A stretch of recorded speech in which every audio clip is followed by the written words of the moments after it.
Okay, guys, it's time for another tour. There are bumblebees all over these irises. Now, in all fairness, I am probably going to dig these iris out because I don't love them. I had somebody I was going to give them to, but they didn't want them anymore, so they're probably just going to go in the composter. Look at this dude. Can you see him? He kind of blends. Okay, yesterday I found like one of these and another one, and he had like a whole lizard's head in his mouth, and I thought, are lizards cannibalistic? Like, I don't know. Look at that fuzzy butt. Okay, let's keep looking. I'm actually really pleased with all the new growth on this camellia. It has been here like 3 years, put on its first bloom this year. It's starting to grow, and I know camellias grow slow, and I was prepared for that. But it is exciting to finally get a flower. I am so ready to get rid of all these irises. They drive me bonkers. I have some strawberries coming on, but I still have empty spots, and I really want to get, it's just not the right time of year. Like, they'll start putting out runners a little later. This one's toast. Just gonna pull that one out. Okay. So we're starting on the other end today. Okay, I have a feeling I may have put another red iris over here because that kind of looks burgundy to me, which means I bought a red iris this spring because I forgot that I bought one last fall. So, that happens. I love these gladiolas. I have no idea what color they are. I never remember. They just pop up, and then I'm pleasantly surprised every time. Clearly, I've done nothing, right? Like, I have not cleaned out the garlic from around the sugarcane. I don't know that I will. I still need to weed back here. I've been like slowly weeding small spots because I just haven't had it in me to sit and weed big areas, but I really hope to do that today. We'll see. I just love this rose, and I know it's a prickly, voracious little beast that's gonna go all over here, and I'm gonna have to keep digging it out from places I don't want it for years to come. But I don't know, it just makes me happy. It just makes me. Now listen, I dug you up.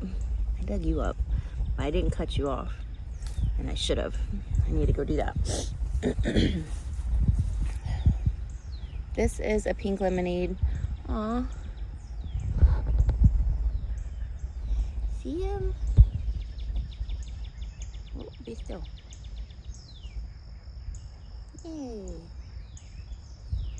So this actually has a couple of berries on it. It looks like this pink lemonade, but I mean, I'm just happy. They had a really dry year a couple years ago, and I thought they were all dead. So just any growth is good for me. This Turk's cap, we even cut it back, and it's still already massive. I love these hostas. There is somewhere around here, a white iris that will also come up. I just think these narcissus have fallen over, and that it's not able to reach out from underneath of it, but it will pop up eventually, I'm sure. Ooh, this goldenrod, guys. I have tried and tried and tried to get rid of all this goldenrod, and it just keeps coming up. I don't know what else to do. Anyway, it's such a beautiful morning. It's gonna rain later today, so I really do want to try and get out here and weed what I can before it gets rainy. But I'm just really happy to see we've got our berries coming on, ripening. You can see the ones that got hit by the frost. They're all just brown and shriveled up. We did get some, and I love pink lemonade blueberries. They are my favorite. I will be honest about that. I don't know what happened here. But anyway. The mum is looking good over here. I love this aster because it just grows all summer, and then it puts on these beautiful purple flowers. Probably a lot earlier than autumn. Like, it's supposed to be autumn, but it comes way earlier. It's not a fall blooming one. I'm so sorry. This is my magenta rose, and I love it, but it's not been sprayed this year. Okay, look what I found. I must have forgot that I planted these, but like, this is a dianthus just living up in here next to the mint, right? This mountain mint. I had no idea this was here, and I'm just over here kind of hoping and praying it spreads. I don't know what to do about this mountain mint. Like, I knew it would spread slowly, but I feel like it's getting a little out of control, and I'm not really sure how to approach that, to be real with you guys. Because it's like the wrong time of year to be like cutting it and digging it up and stuff. So it looks like this sage is going to put on some flowers. I'm pretty excited about that. And I also just randomly, right, stuck my extra zinnias in around the front garden. So I have no idea what color they are, but there's about 6 of these around the garden that are going to be put up. So I'm excited about that. I just like waiting to see what color they end up being, just like the yarrows, waiting to kind of see what color those are. Pretty happy about that. All the coreopsis are getting nice and big, and you can see there's like flowers on it, right? So I'm really happy about, oh dude, I am like loving this. I am in the ladybugs this year. Come on, focus on my ladybug. Anyway, that's deep red, guys. That is not the orange like Asian ladybug. That's like a red English ladybug. Gumi, I couldn't be happier with the Gumi and the progress. Like, it's putting out new growth. It's gonna get bigger. That makes 1, 2, 3, 4 Gumis that I have, and they are antioxidant powerhouse. They are nitrogen fixing bushes, right? So anything around them gets nitrogen fixation. So it is a hot area to grow Gumis. They don't love it here, but they're surviving. Okay, here's what I was excited about, and I'm out probably a little too early for it, but look, my Rio Samba is about to open. I will maybe wait till a little later today and come out and get like pictures of it open to put like stick into this video, because I really want you guys to see it. Look, I am just really happy with how this looks. Super pretty, guys. Super pretty. Also, I've decided I think I'm just gonna like dig up all of my flagstones, get some edging, and like try to actually clean out the paths so that the strawberries and the violets and everything else quits growing in the middle of them. I don't know. That's kind of an ambitious thing. So I'm not promising that's gonna happen, but it's a thought. It's a thought. This is a sage, but it's really struggling. Like, it's not growing big like I was expecting it to. Okay, I also have been seeing these everywhere. Wait, where'd it go? In there. That little guy. I think they're assassin bugs, and normally I just have problems with squash bugs, but I really think these are assassin bugs. I've seen them everywhere, and there's only just one of them, and usually squash bugs have like tons of them. So I hope I have like a whole population of assassin bugs that are just loving life this year.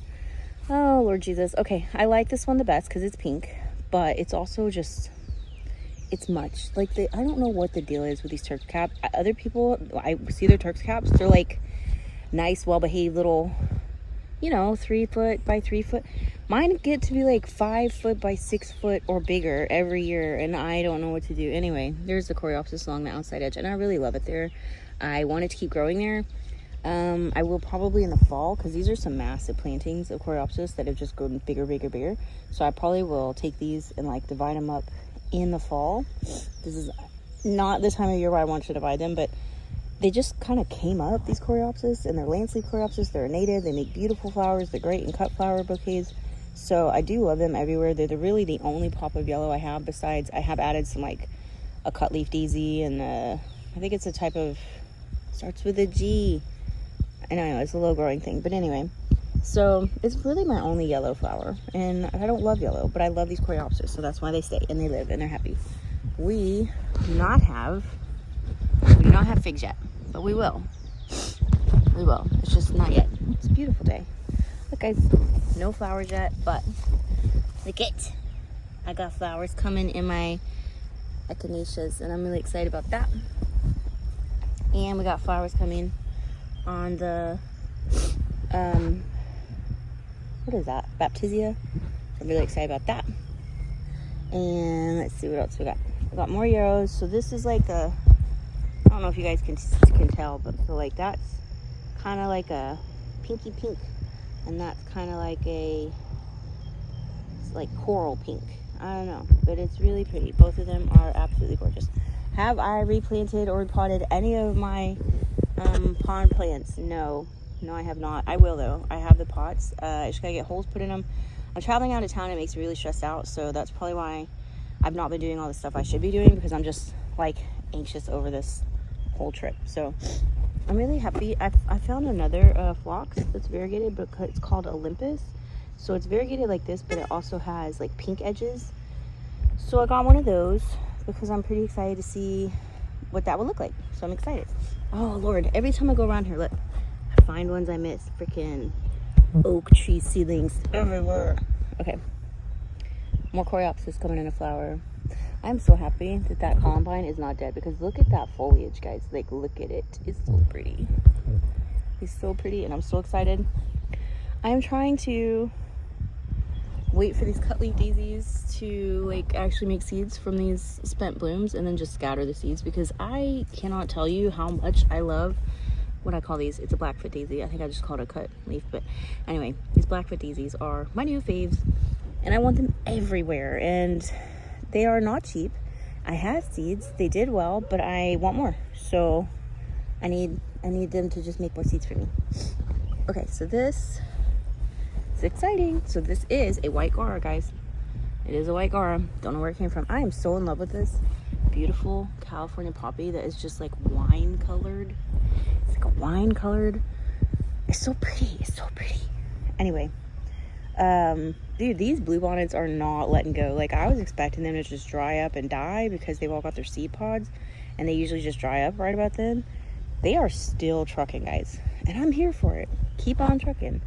I don't love this Gaura. I'm not going to get rid of it. It's native-ish to our area, and butterflies, hummingbirds, and bees love it, so I'm going to keep it, but I don't love it. Don't love it. Like the pink one, don't love this white one, but they're both kind of too close to my Coco Loco rose. You can barely see in here. So I'm not sure how that's going to go. Like, I may have to do some judicious pruning around my Coco Loco rose, because I am not about to have it not make it here. So anyway, I don't remember what kind of salvia that is, but I'm here for it because it looks amazing. It looks amazing. I want it to look amazing. I had put some skullcap over here. That stuff just petered out. Didn't make it.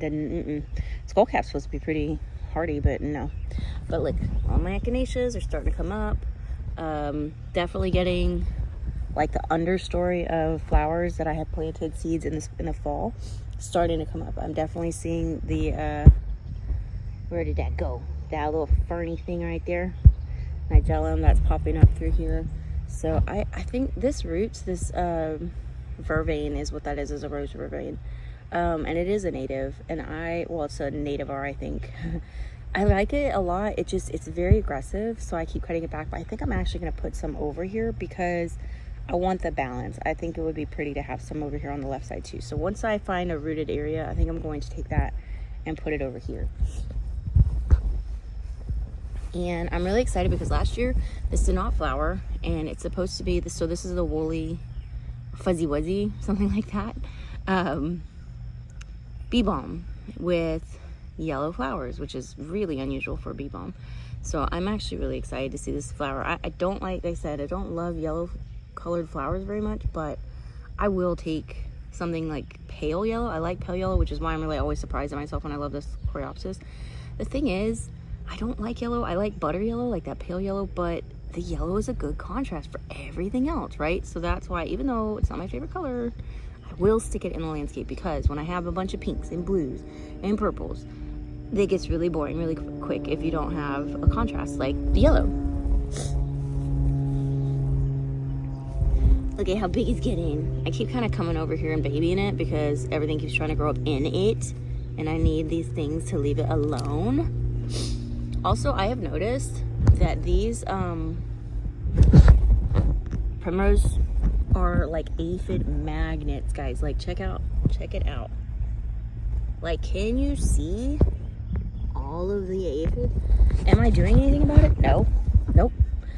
Ladybug food, not on a plant I care about. Literally hate this plant because it's taking over everything. So do I care that there are aphids all over it? Nope. Just host the aphids, host the ladybugs. Go on with your bad self. I am impressed with this cutleaf daisy though. Like, do you see how far? It's like one plant, but it's spread out, and it is perennial and it should multiply. So when it does, again, I think I'm going to take these two plants, put them over there. I just really like the contrast. We'll see. I am so thrilled about this beauty berry. You see, just like all right there, it was such a crappy little stick last year, you guys. Do you remember that? It was nothing. It was a little bitty blue, not blue, little bitty stick. It's another oak baby that I didn't pull. Okay, I love the big fleeting because it's big and it's beautiful and it stays in vases longer, but golly, I gotta like this because it comes up like purpley pink and then turns to white. Let's see. Oh, I'm sorry, little skink. So skinks have blue tails when they're young, and there are skinks everywhere. I need to cut that off. Like, it's beautiful. It's beautiful. But if I don't cut that, that sage is not going to start bushing out very well. I don't want to cut it. I don't want to cut it. I am going to cut it, but I don't want to cut it. I don't know what makes me annoyed. You got to do what you got to do. And that's the hard part about gardening for me. Like, there are difficult things you have to do. Okay, I finally remembered. This is called campanula. Bluebells, campanula. But there's also, like, Virginia bluebells, which are not campanula. Okay? So, there's the difference. Got both. Can't wait. Ooh, dude. I have got to cover these today. Gotta cover them today. Let's see. That's looking a little better. Less like lime green, more nutrients on it.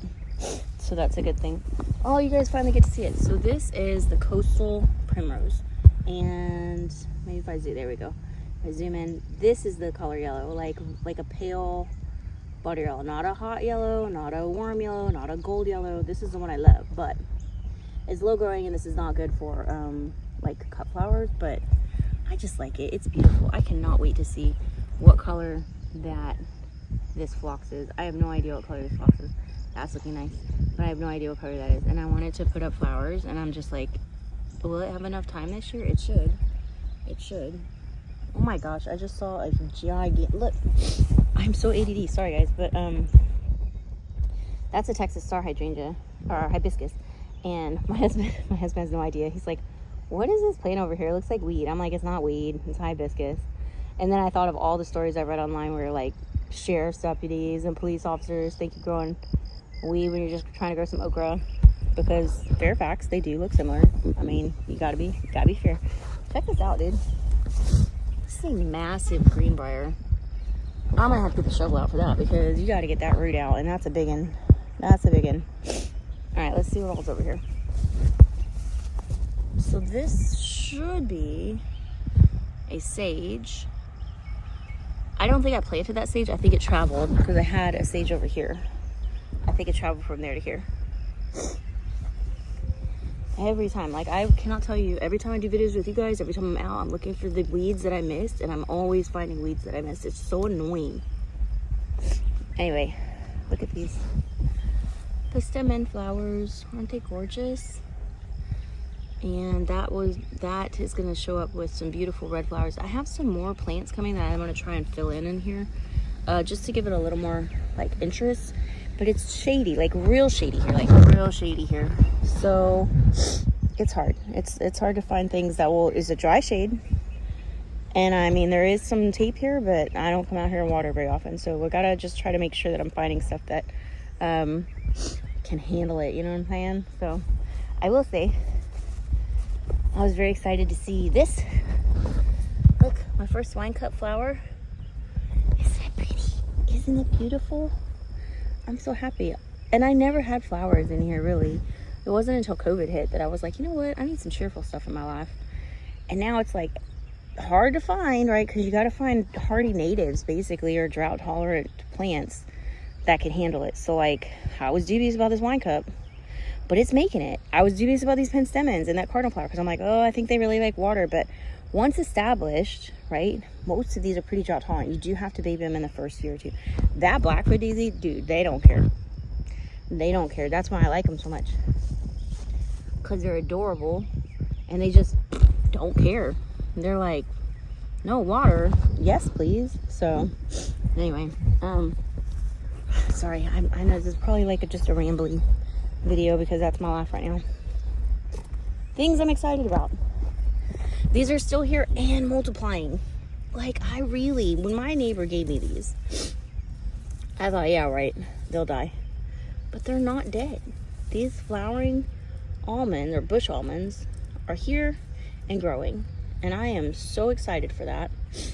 And I thought about clearing out these strawberries, but real facts, I think that it needs the shade and moisture that this will afford. So I'm leaving it for now, because I'm gonna have to baby these in the winter and the summer, because it's gonna be a hot summer. It was a really mild winter, and I expect we're going to have the most hot summer that we've had in years. So we'll see about that. All right, back over here. You guys can see we're gonna have a nice haul of goji or gummy berries. So, look, I'm excited. I saw one. The birds got it because there was one over here. Oh no, there they are. Okay, this is what they look like. They are sort of translucent, and I don't think you guys can see, but they have like these little flecks that look kind of silver, which is where it gets the name silverberry. I am gonna pop these off. This is so exciting. Watch, let me bite one. Now they're astringent. But like not so astringent you can't eat them. But like, look, there's the seed. These are not very easy to germinate. Like, I'll drop it and hope, but nothing's gonna happen to that. But just one seed, but it's edible, so you could just eat it, like if you wanted to. I don't want to, so I'm not going to, but okay. Almost done. I'm excited because, see, they're coming up, the echinacea, and they're gonna start flowering soon. So as soon as the spring flowers start fading, the echinaceas will come in, the sages will come in. This one, probably by next week, that one will be open and I can get a picture of that flower for us. So, oh look, I missed. I thought I had gotten all these dead blueberries off the bushes. Okay, this sage is doing really well. I'm actually really impressed with how well it's doing, so yay. I see ants all over it, so I guess ants like the sage, or maybe there's, I don't know if the ants like the sage or there's aphids on it that I can't see. You know, you never know. This is an aster that only flowers in the fall. It is a fall flower, we're genuine fall flowering aster, and I'm so happy that this is growing. I have two that I started to root that hopefully will do well, and I'm really curious what this color of this lily is. I also cut down the blackberries. I don't need the blackberries. I have a massive blackberry bush in the back. What I do need to do is secure this trellis a little bit to the right because it's kind of close to this fig, and it could really stand to come forward and come to the right a little bit. So we're gonna do that. Hold on.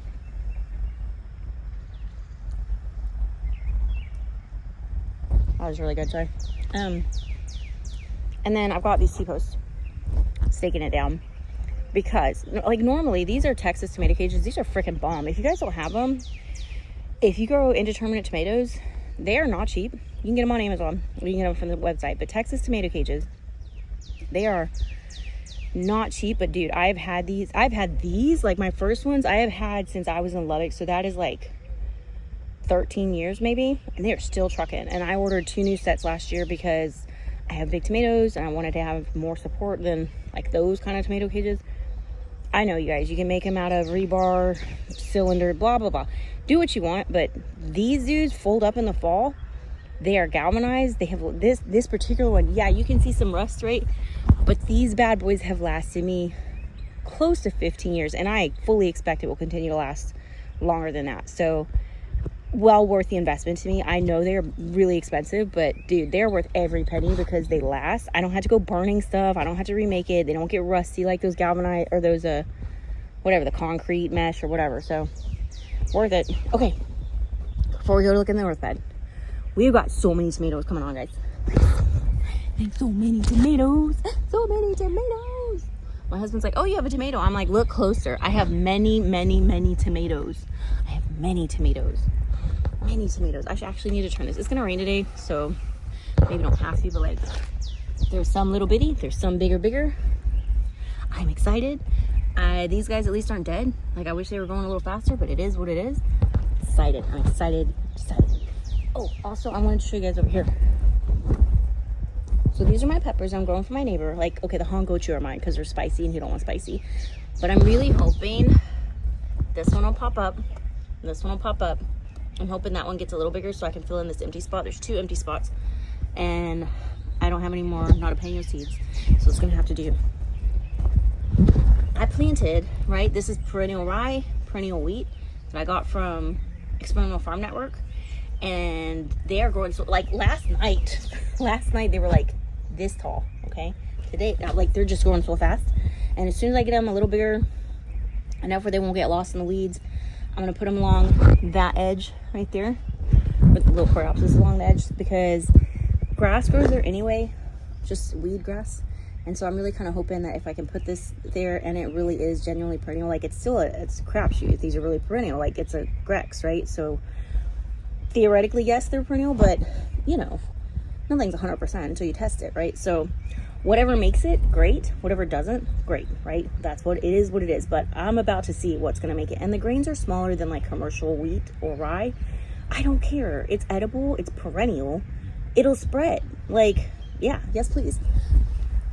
Also, I'm really excited because I only got 2 of the Elmer's ground cherry, and I got 4 of the New Zealands and 3 of the longifolias. So I'm really excited to at least have 2 of the Elmer's ground cherry, because that was the one I was most excited about, and I was really sad that they weren't germinating. So happy about that. Gonna let these get a little bigger, and then they're going in the perennial garden to hopefully stay there, right? Again, this is all a test, right? Perennial, supposedly. You never know if something's really perennial till you grow it and it goes through winter and you see if it comes back, right? So, all right, beans are looking good. Beans are looking good. Oh, I'm trying to turn it. They're so heavy. All right, this one just has the littles, right? I haven't seen one here that has big biggins, but I'm definitely seeing actual tomatoes. Now, these Groovy Tunes, no, these Groovy Tunes haven't even put, oh wait, first flowers right there. Can you see them? They're right there. Okay. That's a comfort, because I'm like, everything else is producing Groovy Tunes. What are you doing? All right, let's go see. I'm excited about this. I know it's a long video, guys, but all my videos are long, and the only people that watch this are like friends who give a crap about my garden. What was I doing? Oh, those Jerusalem sages are coming up nice, right? Real nice. And I was so stressed because I was like, this Scots fig is not coming back. Okay, I don't know if you can see it. Hold on. You see it? See it? It's low down. It's low down. It's low down, but it's there. And I'm here for it because I was so sad. Like, y'all, when I tell you it took me like 2 years to find somebody who had a Scots black fig in stock, which is ridiculous because it's just an LSU type fig. It should be prevalent, but I'm really excited. I'm so happy that it's alive. So I'm happy about that. I'm happy about my artichokes coming up. I have weeded in here, so it looks a lot better. And I just got to find one more hosta to go right here. And maybe one more here. I think. Yeah, I don't see anything. And I don't know. It was late coming up last year. I know I said that last time, but I'm just very impatient, I guess, because I really want it to just get up and come up. Anyway, I'm really happy about this. This bed makes me happy. The fact that the Scots Black Fig is coming out is just awesome. We've got new growth coming in, low down on this one, and then all of these guys are recovering. But I am like on the watch for rust, because I definitely found rust on my Tiger Fig already. So I'm watching all of these guys to make sure that they don't get rusty. Okay, that's it. I know it's a long one, but again, if you guys watch my channel, everything I do is long, and honestly, I don't have followers like a ton. I just have followers that care. Usually it's like friends and family. So I hope you guys have a wonderful weekend. If you pray to the Lord, God, Jesus, pray for my well-being on this flight, because I'm nervous about it, and he's the only one that really works. So, all right, talk to you guys later.